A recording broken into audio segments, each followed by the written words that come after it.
Naalala ko pa ba? Oo, naalala mo ba yun? Ikaw, ako, tayo, mismo.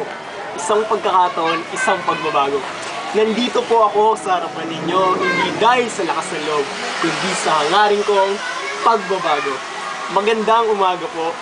Magandang gabi po. Ako po si Edward Manalag, running for the position of Director for Public Relations under the banner of CORE, the Tomasian Coalition for Reform, defined by student choices, fighting for equal chances, driven by violent changes. Ako po ay simpleng tao, katulad nyo, kagaya nyo, mismong sa Edward, naranasan mga pinagdaanan nyo. Kaya nandito ako para damayin kayo at ibigay ang mga kailangan nyo. Dahil kay Edward, tayo nang mag-start. Tayo yung moving forward. Tayo na mag-start sa pagbibigay ng choices. Sa pagbibigay ng boses. Boses na hindi dapat pigilan, hindi dapat pakinggan. Ngunit paano?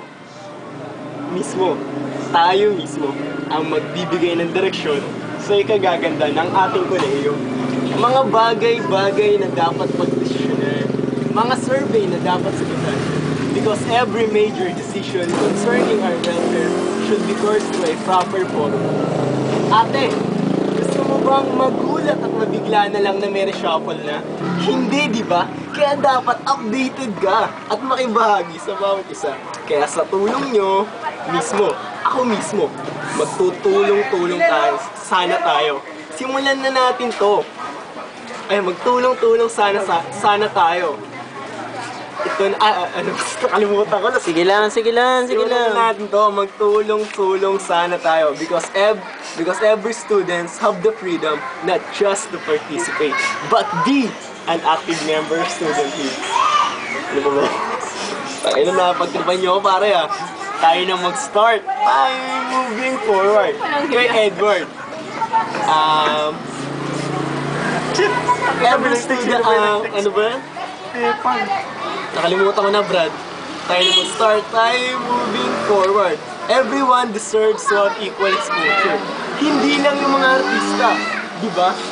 Ito na ang break mo. Kagatin mo. Chance mo na to mismo. Ikaw ang kasama dito. College pride na dala mo. Ipagmamalaki natin sa kapwa Tomasino.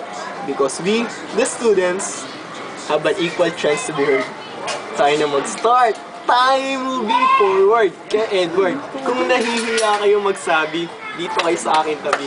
Ako mismo magsasabi. Kasi ako ang PRO nyo na sumasaludo sa mga estudyanteng katulad nyo. Kaya sa darating pong halalan, ano ba yun? Sa ika-19 ng Pebrero, wag na nyo sanang kalilimutan. Edward Manalag po, running for the position of Director for Public Relations. Walang paligoy-ligoy, walang pasikot-sikot. Ito na ang simula ng pagbabago. Maraming salamat po.